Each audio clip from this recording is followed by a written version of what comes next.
Hello, and welcome to Sideways.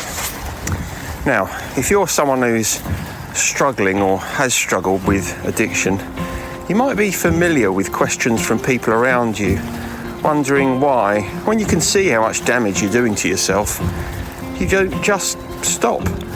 Alternatively, you might be here because you're trying to understand the answer to that question, because you have a friend or a loved one in the clutches of drink or drugs. If so, this week's episode is for you. Although in truth, all of these episodes are for you. And if that weren't enough of a draw, we also hear about someone getting their hairpiece punched off. I witness a live drug deal whilst carrying some bananas. We both demonstrate a laughable lack of knowledge about American sport and ponder on the merits of trying to find love in the supermarket. Why it's hard to escape from addiction.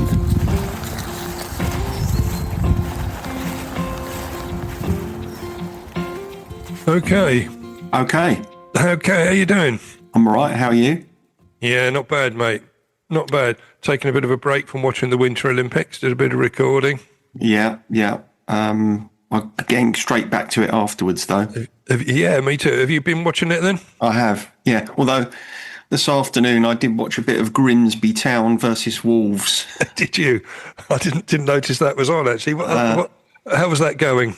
Well, it wasn't so much how the game was going. I think it was 0-0 when I was watching. But the thing that really captured my attention was the state of the pitch. It was like being transported back to the 1970s. Yeah, it's amazing how the lower league pitches are just like that, aren't they? Proper muddy pitch. So the ball got stuck. It sort of didn't bounce. It sort of just landed, and that was that. Well, we've had some extremely wet weather. I think it's rained apparently every day in the UK somewhere this year. Yeah. It's just been relentless as it is today. When you say somewhere, what you actually mean is my back garden. Mostly in your back garden. Is it a quagmire? It's ridiculous. I don't think I've got any grass left. It's ridiculous. I expect the dogs enjoy that. Yeah, love it. Anyway, never mind about that. Yeah, what I was going to talk to you about today was my title was Why People Stay in Addiction. Okay. It's a bit of a throwback to the basics of addiction, but I keep being asked about doing one like this because people find it hard to explain to those that don't have addiction issues why those of us that do continue with the destructive behaviour. Is it just for a laugh? Well, it is. It starts off as a laugh, that's for sure. But it quickly descends, doesn't it? Well, as John Cooper Clarke says, it's in three distinct segments. First it's fun, then it isn't, then it's hell. And he should know. He used to like a bit of heroin back in the day, didn't he, the lad? Yeah. Which you couldn't really describe as a gateway drug, could you? Not really, no. The gate's fully open by the time you get there often, yeah. It's swinging off its hinges, isn't it? Yeah, creaking in the wind. I think, it's rarely the first drug that anyone tries. I wonder if that has ever happened. I suppose it must have done. I'd imagine so. And most people's first drug is alcohol, isn't it? It certainly is. Tends to be the first one that most people choose. I saw a little drug deal going on today. Did you? Yeah. I was just walking up from Aldi and I saw this young lady walking across from the flats, past this bloke who was walking down the road, handed him some money. He handed her a small package. And they went on their way. Yeah. It happens very quickly, doesn't it? Very quickly. Yeah. Didn't look like a lot of money, so I imagine it was something fairly low rent. Probably ketamine. Ketamine, exactly. Yeah. That's all the rage at the moment, certainly, especially amongst the younger. It was just near Aldi. I don't think they sell it in Aldi. I haven't seen it on the shelves. Perhaps in the centre aisle, possibly, occasionally. I wonder if the dealer was doing a price match to Aldi for her. Now, careful. We shouldn't be glorifying this, should we? No, we shouldn't. No. Yeah. Sorry, I started that. Yes, you did. I should rein myself in, sorry. You should hang your head in shame. I apologise, yeah. Which is a bit like, before we start then, talking about hanging heads in shame, you sent me a little link, which was very funny. Oh, I'd forgotten about that. Yeah, well, there was two, but I'm just using one of them here. I'm not quite sure I can get away with the other one, but the first one was about, the headline was, Jarrell Miller's hairpiece punched off during fight. Which is a great headline, which you just had to read it, really, didn't you? Yeah. I think I saw that the evening of the last time we recorded. Oh, yeah, so you had to send it straight across. Yeah. So obviously Jarrell Miller, he was a boxer. Yeah. He was on the undercard with someone, but anyway, he got into the ring, and during the fight, he got punched so hard his hairpiece flew off. That's happened to all of us, isn't it? Let's be fair. Well, quite, yes. I don't know why we're talking about it, really. It's a normality, isn't it? But yeah, apparently, I don't know if you read the article or stopped at the headline. But, no, I read a little bit of it, but I don't really remember much of it now. No, he blamed his hair loss on some. I think he'd gone to his mum's or something and picked up some shampoo and washed his hair, and it sort of all fell out. Really? Yeah, it was a bit weird. So he ordered a hairpiece a bit sharpish. Right. Glued it on. Obviously, didn't glue it on well enough to survive an onslaught. You see, I don't think he's helped himself by sort of doubling down on the why he lost his hair business. Yeah. I mean, okay, you lost your hair, so that's not a big deal, is it? I smelt BS at that one, but he reckoned he threw the hairpiece into the crowd during the fight, which he went on to lose. But yeah, I expect that'll turn up on eBay, won't it, somewhere? Yeah. Would you bid for Jarrell Miller's hairpiece? I don't think I would. No. I mean, I'm not a fan of boxing or Jarrell Miller, but even if I was, I don't know. I'd put that in the realms of something a little bit too personal to own. Really? Yeah. You wouldn't want that, really, would you? No, it'd be like, I don't know. Would you want to own Bobby Moore's underpants? No, probably not his underpants. No. There you go. See. Yeah, a shirt. That's probably as personal as it gets, isn't it? Yeah. Socks. Pre-worn shirt. Socks. I don't know where you draw the line. You draw the line at underwear. I'd put socks in the underwear. Yeah, I would as well. I wouldn't want. I mean, like the idea of second-hand socks. I mean, no, just no. No, quite. No, you can't do that. Anyway, I wanted to crack on because there's quite a bit to get through, really. Oh, God, is there? Bloody hell. Well, don't say it like that. You should be showing great enthusiasm. You want me to lie? I've done all the hard work. You've just got to sit there and nod. All right, that's what I'm going to do then, yeah. Let's come on then, let's grind our way through it with the listener. So there's 5 points to discuss. Okay. As I say, the subtitle of this is why your nervous system keeps choosing what hurts. So nice. So the first point really is survival over comfort. Okay, so addiction is a coping mechanism. And I see this a lot in groups because it often starts as a survival strategy, substances or behaviours. So that can include, straightforward alcohol and drugs, but it can include things like gambling or even work. It can temporarily soothe a dysregulated nervous system. So the nervous system then ends up associating the addictive behaviour with relief from pain, even if it causes long-term harm, which is why you continue to do it. So you might be soothing one type of pain with your behaviour, but you're creating another one. We are, and we'll come on to the circularity of that later. Oh, right. Absolutely right. And in trauma survivors, and we'll come on to a little bit about trauma later on, addiction can feel like the only way to regulate emotions. And we find it, especially with people trying to escape flashbacks or sort of to numb overwhelming sensations. Yeah. And over time, the body learns to depend on the substance to just to feel normal. And I remember that well, reinforcing this cycle we just mentioned. But I think it's important to point out that addiction, it's not a failure of will. It's often a desperate attempt to feel safe or in control. And again, when I was doing the research to this, I related to all of it, really. It's like a trip back to the old days. So you were able to confirm everything that you were reading? Yeah, I can. Or I could at the time I was doing the research. But I can certainly do that. And it just sort of, it wasn't a reminder, because I didn't have ways of articulating it back in the day. In retrospect, I can see how this pattern emerged. So I suppose, going back to the sort of origin of this, the idea that some people just don't understand why people, when they're in addiction, stay in addiction. Yeah. Partly thinking about that point, for some people, I suppose they may not have gone through something that made them feel as if they wanted to escape from it, or to regulate their nervous system in that sort of way. And I suppose the other possibility, well, the other likelihood is that not everybody chooses the same courses of action in order to do that. Right? No, quite. And I think most people that have addiction issues will say that people have said to them, why don't you just stop? Just don't drink anymore. Just put it down. And if it were as easy as that, then obviously we wouldn't need detoxes and rehabs and all that sort of thing.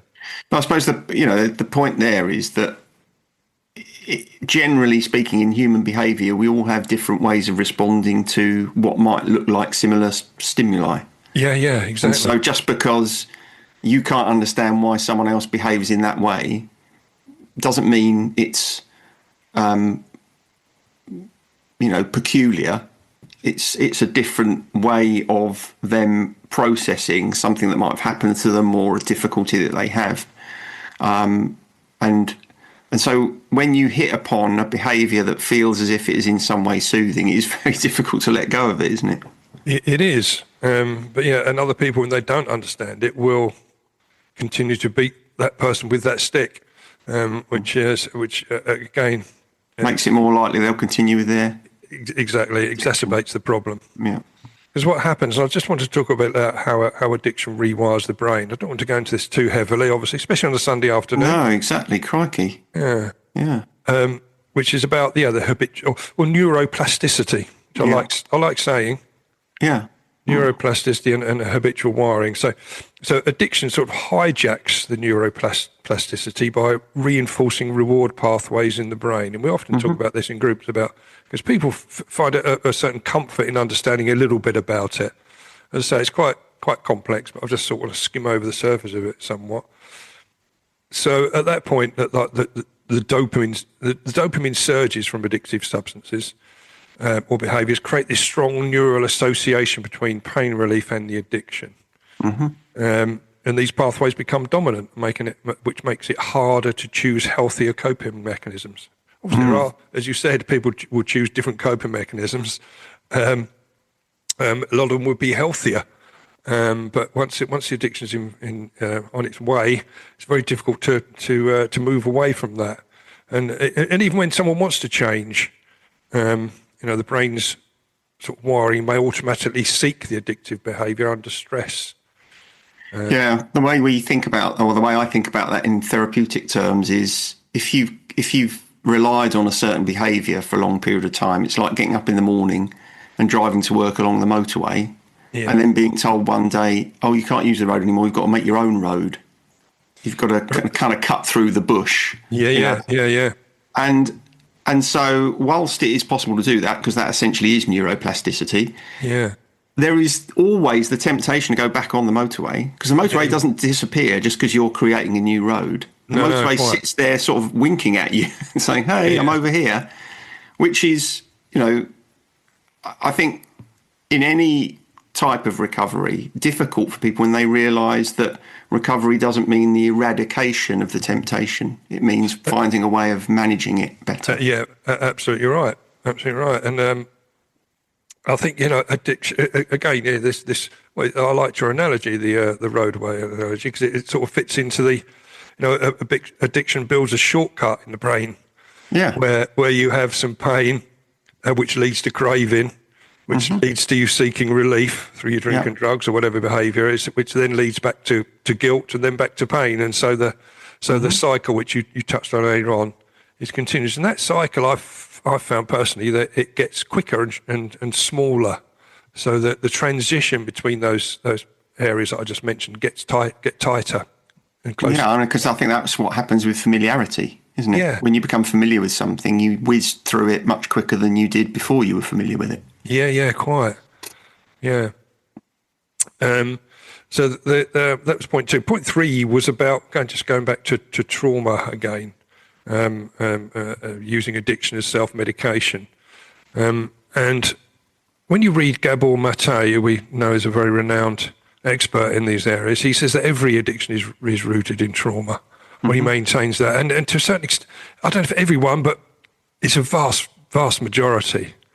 I see that every day in my work, that the trauma, when people do their life stories, the traumas that come out are just, and make you draw in breath sometimes, even when you've heard similar stuff many times. Everyone has their own take on it and their own level of trauma. And and those people that have a history of trauma, their nervous system often gets stuck in this cycle, or can get stuck in the fight or flight, or freeze or whatever. So it's a difficult one to move on from, especially when substances can sort of mimic the effects of regulation. So it give you the idea that it's calming anxiety, or numbing pain, or boosting your energy. But unfortunately, sorry, go on. No, go on. You carry on. I was saying, unfortunately, that prevents true healing from the trauma. So it keeps the nervous system in this loop of dysregulation. Yeah. And it's very difficult to break. I suppose the other thing is that if part of your way of dealing with trauma is to use drink or drugs, you're increasing the likelihood that you're going to experience more trauma. Yes. And so there's always, obviously, depending on what you've experienced in the past, when you make yourself vulnerable in that way, or you engage in riskier behaviours, there's a higher likelihood that you'll end up in a kind of traumatic experience that will trigger past memory. I think the other thing that's important to recognise there is, as you mentioned, Gabor Mate, his kind of definition of trauma is very broad. Yeah. And I think that's also important, because I think quite often when we think about trauma, we think about, very specific, awful circumstance, which of course is trauma. But I think I'm right in saying that he would define trauma as something much broader, a kind of a dysregulation of experience, perhaps in childhood, or not having your needs met, or whatever it might be. And the way that you then respond to, that kind of chronic deficit, if you like. So I think it's important to recognise that. It is, and it's a good point, because we often associate trauma with things like PTSD, where exactly. It can be quite extreme trauma that PTSD stems from, but trauma can be, a much more subtle, nuanced. If you go through childhood and for reasons of family circumstance, you lack validation, you don't really get the attention and the support that you need. From the outside, that might not look like a traumatic experience, but depending on who you are and how you respond to it, that can be essentially a trauma that you've experienced in your childhood. Yeah, quite. And that leads on nicely. I mean, trauma survivors of whatever colour that trauma may be, can sometimes unconsciously or subconsciously use addiction to recreate a familiar emotional stress, even if it's painful. We've talked about this before, haven't we? We go back to a situation because it's familiarity, even when it's destructive and painful. Yes, we're drawn towards familiarity because it's comfortable, even if it's painful, as you say. Yeah. And of course, in that sense, if you come from a background that is somewhat chaotic, then drink and drugs are perfect, aren't they? They create chaos. They do. And addiction, it can form this sort of it's a form of repetition compulsion as well, where you're trying to resolve trauma through self-soothing, and that ultimately re-traumatizes, going back to that cycle again. Yeah. And so the problems continue. Yeah. Yeah. So that was point 3. You'd be quite pleased to hear we're on to point 4 already. So I just think it's about something else there, because it's not that bad. No, we were thinking about kind of re-trauma or re-triggering trauma, and of course, if for example your trauma is rooted in some form of emotional abandonment, then having an addiction to drink or drugs is definitely going to trigger that trauma, because obviously it puts all your relationships under enormous stress. Yeah. And so your constant fear of perhaps being abandoned again, or, being isolated, feeling you're just going to end up on your own, is going to be incredibly stressful. And if if the thing that you reach for when you feel under extreme stress is drink or drugs, then that explains why people get stuck in that loop. Yeah, again. I mean, that sense of abandonment on Maidstone East Railway Station for me. I'm glad you brought it up rather than me. But I mean, you people in recovery must fear that commonly, mustn't they? Yes, they do. They do. It's a theme that comes through again when people do their life stories. It's a very regular one, and not only that, when people are talking about it, you can see the people that are listening sort of nodding their head as they relate to it, very specifically. So some people would say, some people who don't understand anything about addiction, haven't had any experience of it, the people who say, "Why don't you just stop?" They would say in response to that, "Well, if you're so worried about everyone abandoning you, why don't you just stop drinking?" Yeah. Right. So how, if someone was saying that, how would you answer that? What would you say to them about what that feels like, to feel so kind of under pressure and under stress, to break this cycle that you can see is kind of destructive for you, but you can't get out of it? How would you kind of sum up why that's so difficult? Probably because when someone that would feel like an attack. Yeah. And it would feel like you need to quickly go back to this place which the familiarity, place of safety. Yeah. So you'd go back to that, the drink and the drugs, because of the way that you've just been effectively attacked or criticised. That doesn't help, and so it emphasises your very low self-esteem at that point, and back you go. So even people, I mean, you have to have a level of self-awareness, I suppose, to accept and acknowledge this. But even people who've never had any experience of addiction or don't have any difficulty with any substances, most people probably engage in some sort of habit that isn't super healthy.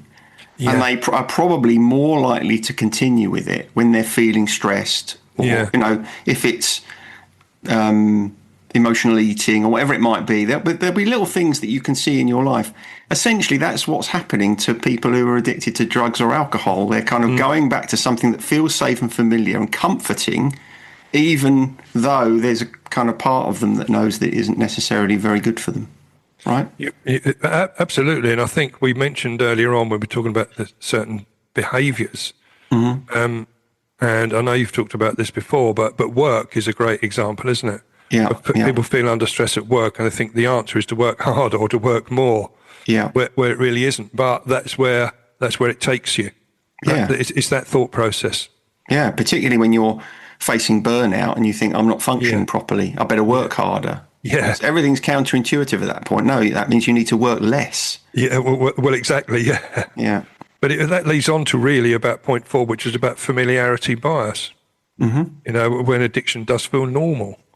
Yeah. And as we say, the brain prefers what it knows, even if it's destructive. So if someone grew up, and this comes up a lot as well, if someone grew up around addiction or chaos, their nervous system may associate dysfunction with safety. Yeah. So, they can see that, especially if they've had a bad home environment and they are the child of alcoholic or drug-taking parents, that's normal. Yeah. So getting involved in that chaos brings back that familiarity.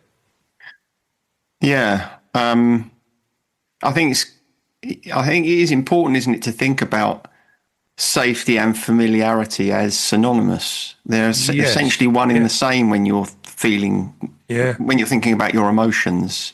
Even if from the outside it looks like you're far from safe, because you're familiar with that dysregulation or that chaos or that stress or that anxiety. Yeah, you'll go back to it because you know it. It's like the landscape. It might not be very comfortable, but at least it's familiar. And when you feel like that, the thought of going somewhere that you don't know can feel even worse, can't it? Well, which is why recovery can feel terrifying. Yeah, because it's unfamiliar. When you get a sense of of calmness and clarity and sobriety, that in itself will trigger initially anxiety and panic. Yeah. You see the faces of people day one in rehab; they're not happy. It's a terrifying thought. It's a terrifying experience to go through initially. Yeah. But it obviously is worth pushing through, but it is at that point that fight or flight is in full flow. Yeah. It really is. So even so, in this calmness that after you've been in recovery for a while, and that can feel quite terrifying on its own, because you're not familiar with it. Yeah. And that's why relapse can happen at that point, even when you think things are much more calm and stable. And it's during those periods you've got to be extra careful. The nervous systems don't trust it. They don't trust this calmness. They want to go back to the old habits and the old ways. Yeah. And addiction sort of becomes to use a bit of baseball parlance, it becomes a home base. I don't think you've used any baseball parlance before. That's all I know, really. I'm sure our cousins across the pond who listen to this. Do you know the names of any baseball teams? No. Yes, Boston Red Sox. Oh. I think that's because they'd probably be the only one that any of us could come up with, wouldn't they? Yeah. What about New York? Is it the Yankees, or are they? I don't know. New York Yankees. Yeah, I think that's baseball, isn't it? Yeah. Because I think the New York Knicks is basketball. Basketball. Yeah. And what's the other game they play? American football, isn't it? Really? Have they got a team? New York. Probably Giants. New York Giants. Yeah. We're virtually experts on American sports. That's as far as it goes, I think. Where were we? Yes. So the home base for the nervous system. So even when it's hurting you, that home base is still that familiarity bias would take. Now I can't get home base out of my head. Well, no, because where you buy tools and stuff. It used to be a DIY shop around the UK, didn't called Home. Well, it still is, isn't it? Is it? Were they taken over, or were they? Doesn't home base exist anymore? I don't know. When they part of Sainsbury's, I don't know. But I don't know. We can't go into that. We're going way off topic. We can discuss that off air, can't we? Or is it B&Q that's still around? Perhaps home base have gone out of thingy. Yeah. Anyway, so the point 5, really, the last point was about emotional memory. Yeah. So addiction, we know, it triggers, and this comes up a lot. Flashbacks. Mm-hmm. You go into recovery, and the flashbacks can be horrible. Yeah. And addiction is often triggered by emotional memory stored in the body. So we find that people, I know you may relate to this, a certain smell, the olfactory recall, as we touched on in the past, or sounds, or a feeling can activate the same emotional state that led to substance abuse in the past. Yeah. Most people find this emotional memory. They find it. We talked about fade effect bias in the past, haven't we? So it's just you look back and it'll filter out all the shitty bits. Mm-hmm. And we talk about this in group quite a lot. You're walking past a beer garden, right? You're in recovery and you think, "Oh, that looks nice." It's the sun's out and there are people who look like they're enjoying themselves. Yeah. And you forget about, if you went in there, you'd be there till the sun drops, and you're carted off. Or you do. You're either carted off by the police or the ambulance. Yeah. You forget about all that bit. Yeah.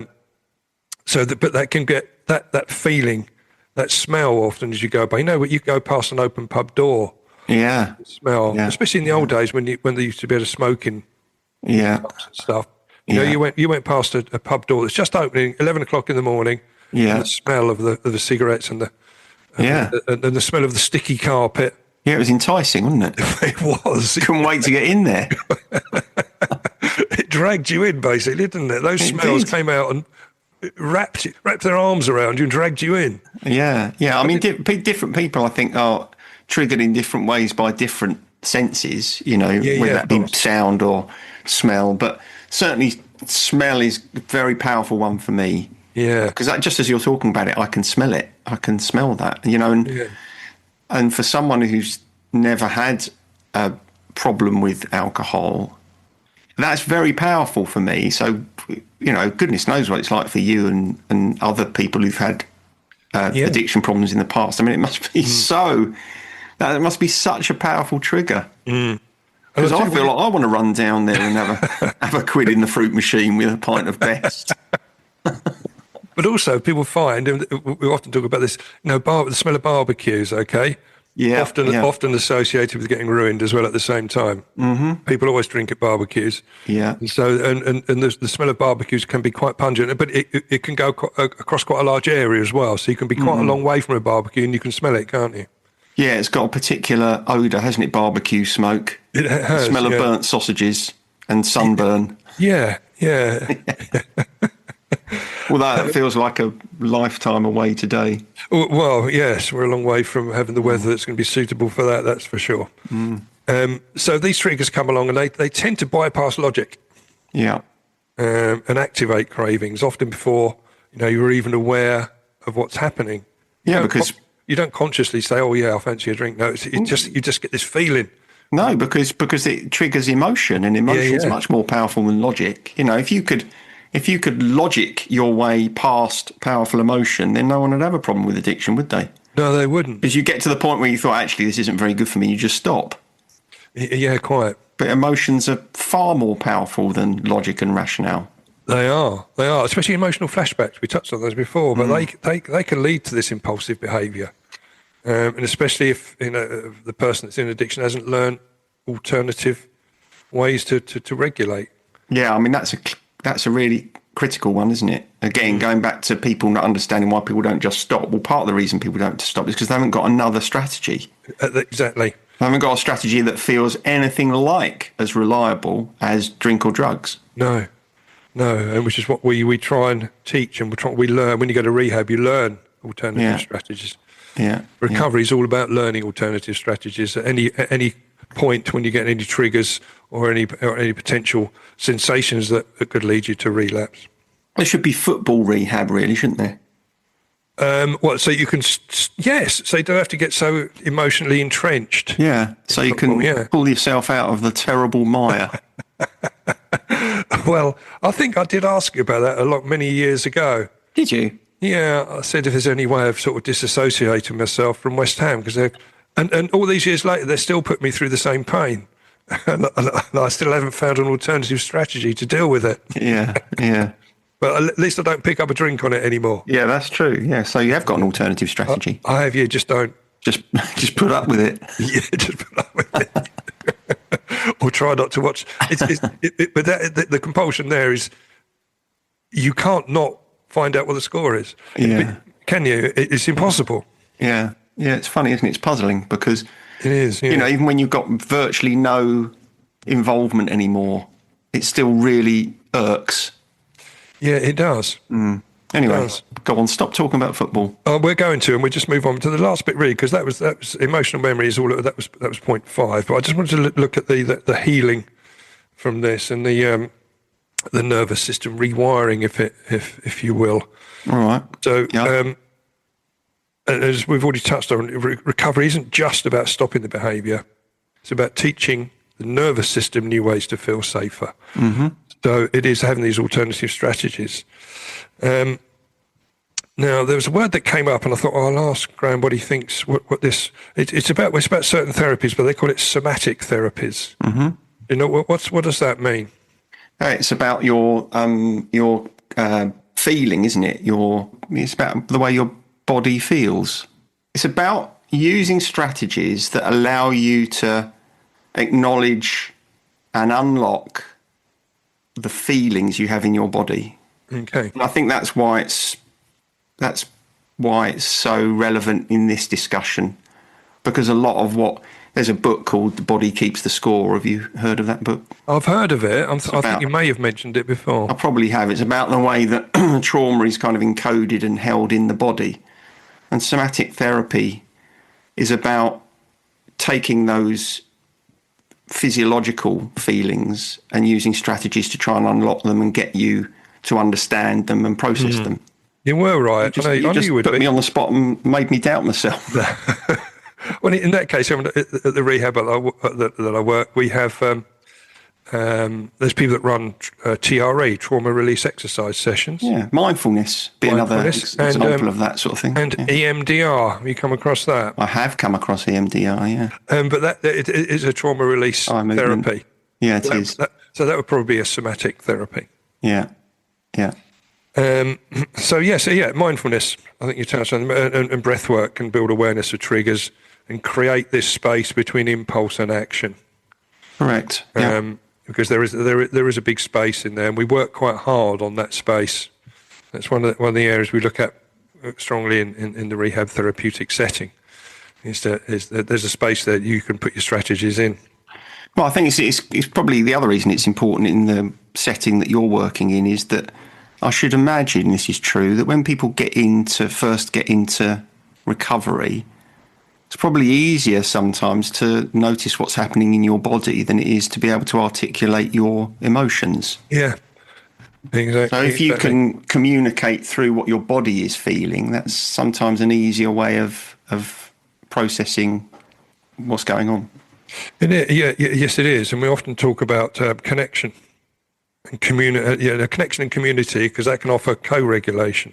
Yeah. Which can help the nervous system learn safety through relationships. So we encourage people that the old adage that the opposite of addiction is not sobriety, the opposite of addiction is connection. Mm-hmm. Because of the very way that addiction will take you into this solitary position. Yeah. Isolate. So getting back to connection, which helps with co-regulation, I think is massively important. Mm. And the last little point, really, again, trauma-informed addiction treatment addresses the root causes and not just the symptoms. So you can get this sorted out. So once you've explained to people why you stayed in addiction, you use what we've said about this in this podcast, and that hopefully you'll listen to this if you're in recovery. You can pat yourself on the back and say, looking back on it, as I did when I was doing the looking back and getting the notes together, that I can understand a bit of this now. It makes sense. We've talked, haven't we, before about how important it is for people to have some sort of understanding of why it happened in the first place.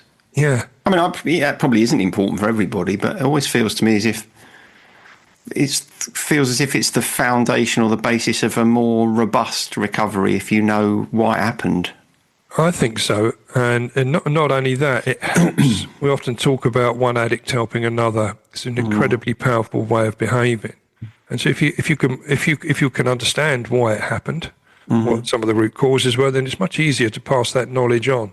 Yeah. It is an important aspect. So that's it, really. So even though it wasn't too painful, was it? It sounded like there was a lot ahead of us. I think you've stuck with it very well. You should pat yourself on the back. I thought we were going to be sitting here at 6 o'clock still cracking on. I know. I gave you a bit of a curveball there. You did. That's a baseball term, isn't it? Yeah, I think it probably is it. Yeah, I suppose. Yeah, it must be, mustn't it? Yeah, throwing in a curveball. Yeah, don't they stand on a small hill, don't they, to pitch? It's on a plate, isn't it? Is it a plate? Is it? A mound? Plate? I don't think they're higher than that. They're on the same level as it. Yeah, I think so. Yeah, they're on I thought they were up on the hill. I thought they were up on the hill. They could get extra force by throwing downhill at someone. Yeah, they use a bit of gravity as well. Roll it. Oh dear. So that's really it. It just leads on to, the next part is traditionally our conundrum feature. All right. Well, you know what yesterday was, don't you? It was a Valentine's Day. It was Valentine's Day, yeah. And did you see in the news that Asda had this little, what shall I call it? I can't think of the word. Campaign, that's the word. Oh, right, okay. Where they usually have green baskets for you to do your shopping in. Yeah. So this little campaign where they put out some red baskets and they said to people, if you're looking for love, use a red basket. So you'd be wandering, so you'd be wandering around the supermarket essentially on the pull. So it's like a speed dating, basically. Yeah, speed dating, yeah. Except, you'd have to be careful what you put in your basket, wouldn't you? Because we were talking about this last time, weren't we? You know, if I see people in the supermarket, I'm going to judge them. Oh, I see what you mean. If you've got a red basket and I've got a red basket, and I'm looking at it, I'm thinking, oh, hang on, you've got a lot of ready meals there. Yeah. Not sure about that. Yeah. So I reckon most people who, if they picked up a red basket, they'd be going for a lot of fresh fruit and vegetables, wouldn't they? Just to give the impression that don't get any meat, just in case you want to attract a vegan or a vegetarian. Right? It's a minefield. Anyway, so and I thought, I wonder if people would. How would you feel about that if you were sort of going around the supermarket? Would you go for a red basket if you were looking for love? No, I don't. I can't think of anywhere. I don't know if I'm sure people have met in supermarkets and gone. Is Asda the place you'd go looking for love? Do you think? It's very rarely I go to Asda's. Well, what if Aldi had a red basket campaign? Would you? No, I can't think. No, especially in Aldi, you'd attract all the wrong sort of attention, I'm sure. Oh, that's very judgmental of you. It was really. Well, I'm one of those people. Yeah. So, what about Waitrose? Would you use a red basket in there? A red basket in Waitrose or Marks and Spencers? Marks and Spencers. I suppose again you'd be.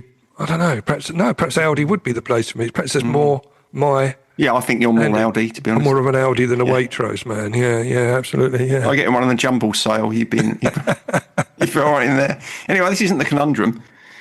This is just a preamble. Oh, so I thought I'd have a conundrum that was related to Valentine's Day. Okay, yeah. And I thought of one, and then I thought of another one, and I'm not quite sure which one to use. So anyway, I'm going to use this one. Your partner recreates your first date, but it was from when you were using and you're worried about it triggering you. Do you go ahead with it and just fly by the seat of your pants, or do you tell your partner and risk upsetting them? It very much depends on how far you into your recovery and how strong your recovery is. Okay. So if you're a fair way in, I don't think 2 hours. 2 hours, you'd definitely be the wrong thing to do. Well, let's say let's say you're a year in. Okay, I think after a year, then you're probably all right. Okay. I think it's probably strong. We always consider that first year as being the golden first year, really. Would you advise telling your partner how you were feeling, or would you just sort of, they've done something really nice for me, I'm just gonna get in there and get through it? Again, if it was in the first year, you'd probably say. You'd cough to it and say, yeah, that's a bit tricky. Is it all right if we do this next year or whatever? But even if you felt you could do it, would you still share your reservation with your partner? No, not if you feel you could do it. Probably not. No, I think the ground rules have already been set there. I'm just trying to, in my mind, what sort of, what would be recreated that would be triggery? Well, imagine you went to the same restaurant that you went to, but you were bang on it in those days. Oh, I see. And you're worried, you've never been back there since, and you're worried about, we've talked about this before. When we've been talking about it today, triggering traumatic memory. Yeah. So it's that sort of revisiting the past when it's a past that you really don't want to revisit. I suppose going back to a painful place. That's a good point. But again, it's a brewery tour. Well, I was going to say where my mind was going to. If you were on a stag do. Right, and you met someone on a stag do. Difficult to recreate that, to be fair. It would be difficult to recreate, but if you could recreate the hedonism, then I certainly wouldn't. I wouldn't go on a stag do now, even though I'm many years into recovery. It wouldn't be something I'd entertain. I think there is a line you draw. Yeah, but don't you think, even if it was something that seemed much more benign, like a restaurant, if it was a restaurant that you'd been to 2 or 3 times, but in your drinking days, isn't it reasonable that someone might then feel nervous about going back there? Yeah, potentially. I think it depends upon who you were with when you went in there whilst you were in the madness. So if it was a crack den where you met, probably best sidestepped. Yeah, I'd say that. Yeah. or a little coffee shop in Amsterdam. Yeah, or the drug testing tent at Glastonbury. Probably not a great idea. Okay, good. But that's a good one. It is a good one. I might have to use it. I'm going to try it out at work. Good. Ask people that. Yeah, all right. Well, you're welcome. I'll see. Well, thank you. I'll see what they think. All right. So we're going to go on to our gratitude lists. Yeah. Have you thought of one this week? Yeah.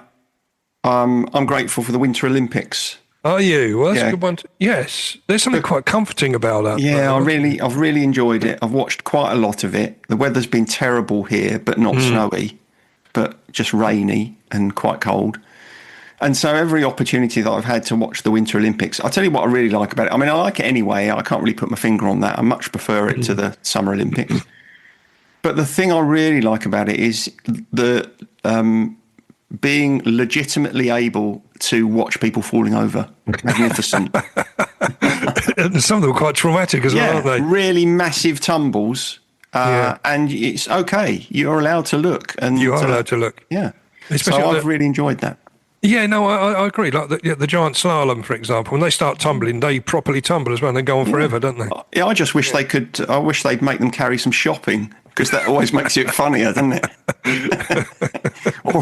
or a tray of fast food, something like that would be magnificent. It would be good. I mean, they're always bringing in these new sorts of sports. I mean, some are quite quirky, aren't they? Yeah.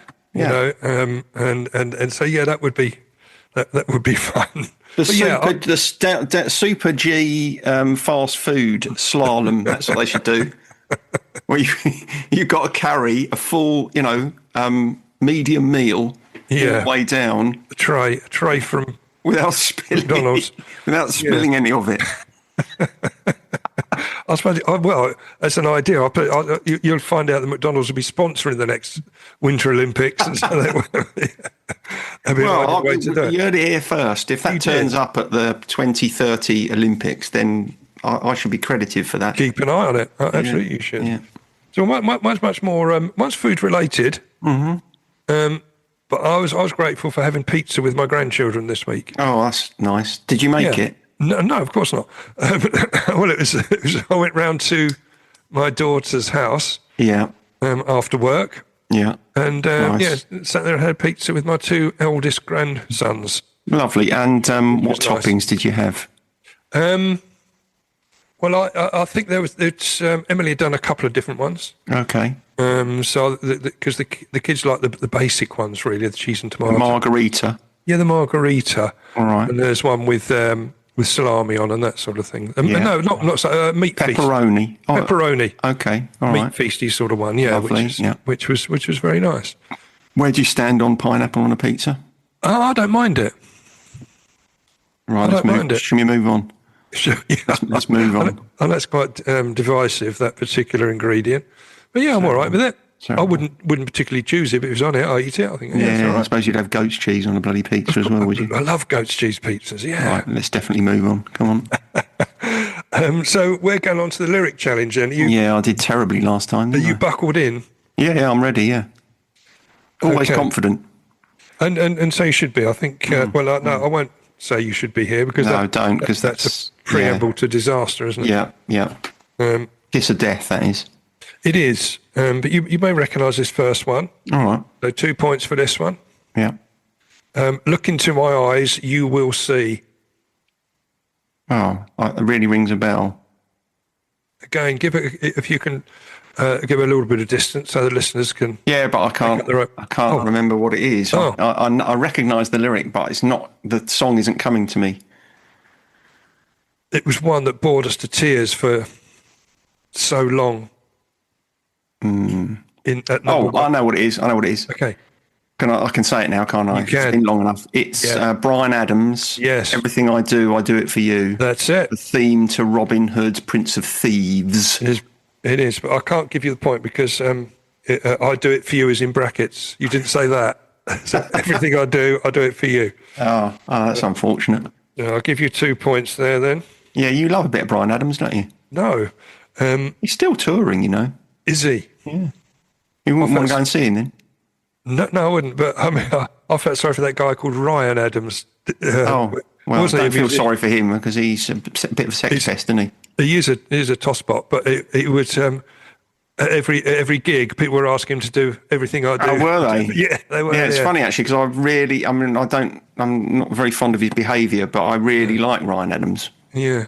I'm very fond of his music, but not so much Bryan Adams. No. I did quite like Bryan Adams back in the day, but yeah, I've grown up now. Of course you have grown out of it. Mm. Okay. Right, I'm off to a flyer, basically. You are? Yeah, 2 out of 2. Good work. You'll say we've got nothing in common. Was that it? Yeah. Bloody hay. Bloody hay? That's a new phrase, isn't it? Bloody hay. You'll say we've got nothing in common. Is it something I'd know? Yeah, well, I think it was quite big around, I'd say, middle 90s. It was a one-hit wonder for this particular group. Never heard them do anything else since. But it's a group. It's a group. It was quite a big hit at the time, yeah. You'll say we've got nothing in common. And you say it's something that I might like? Yeah, I'm sure you liked it at the time. I'm pretty sure. You would. Mid-90s? Yeah. But it was a big hit, so you might have thought, it's too big a hit now, I'm not gonna like it. No, that's not ringing any bells at all. Okay. You got anything else for me? What genre are we talking?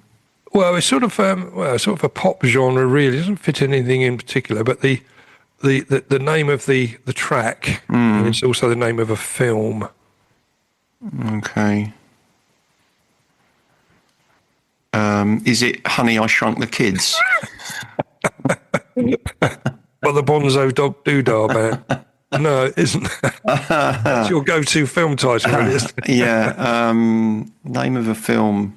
I probably won't have seen the film. I'm not very good with films. I think it's an old classic. Oh, is it? Is it? Oh, is it? I've got something in my head, but I can't remember the name of it. Is it Breakfast at Tiffany's? It is. Yes. What were they called? I did quite like this, actually. Yeah. Yeah, Breakfast at Tiffany's in fact, I'll tell you a little story about this while I'm not getting it right. Okay. When that came out, somebody said, I can't remember who it was now, but somebody said it sounded like a band that I was in, that song. Really? Yeah. Oh, yes, they did. Yeah. Yes. It sounded like, whoever it was, I can't remember what it was, said, I thought, it's Graham on the radio. It sounded like a song that it does sound like a song that you'd have written. Oh, yeah, it does. Yeah. Well, there we are. And I can't remember the name of the band. What is it? I'll give you a point for Breakfast at Tiffany's. All right, then. The band is called Deep Blue Something. Yeah, I wouldn't have got that. No, I remember them now, but I wouldn't have got that. Yeah, they really were a one-hit wonder. Yeah. Still, one hit's better than no hits, isn't it? It is, yeah. Even though you virtually wrote it. Yeah, I did. I probably did write it. You probably did. Yeah. I think you should take credit for that. Yeah. Number 3. Yeah. He's very much maligned and misunderstood.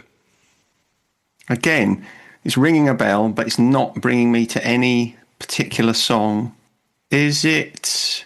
Right, the only reason I'm going for this is because I know the name of the song rhymes with that line. Is it Ebenezer Good? It is, yes. Who did Ebenezer Good? I didn't like it. You didn't like it? No, I didn't. You liked it, didn't you? I loved it. Although it's obviously very much glamorising and glorifying drug taking.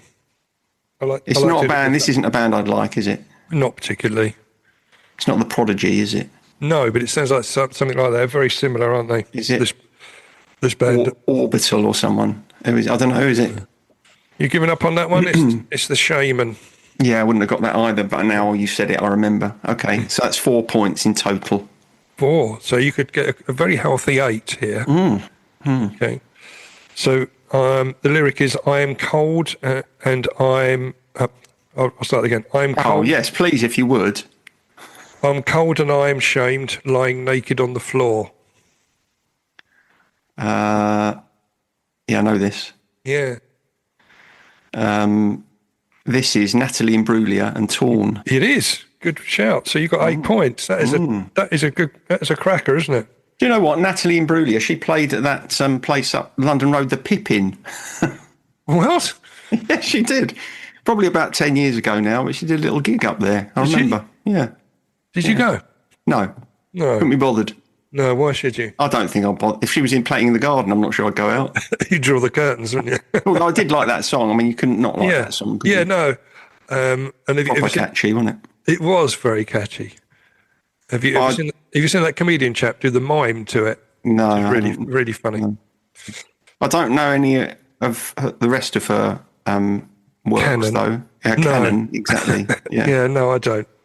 I imagine I'd probably want to shoot most of them out of a cannon, but But yeah, you should be quite proud of that, 8 out of 10. I'm very pleased about that, really. Yeah. I felt like I sort of stumbled my way to that, much like West Ham did getting past Burton Albion. In the FA Cup yesterday, yes. Yeah. It wasn't great, was it? No, Anyway, no more football talk. Yeah, all right. Well, you started it. Oh, I don't think I did, but anyway. No, you didn't. All right. Okay. Excellent. Laters. Bye. Bye. Sideways was created by Graham Landy and Martin Pankhurst. If you want to read more about our work or sort through the extensive archive of past episodes, just visit grahamlandywellbeing.co.uk/sideways-podcast. You can follow us on Twitter or Facebook or Instagram at Sideways Podcast, and you can email us if you have a question or if there's something you'd like us to cover. But most of all, we want to tell you how grateful we are that you come and listen, and we ask that if you've enjoyed what you've heard, that you spread the word. And we'll see you next week.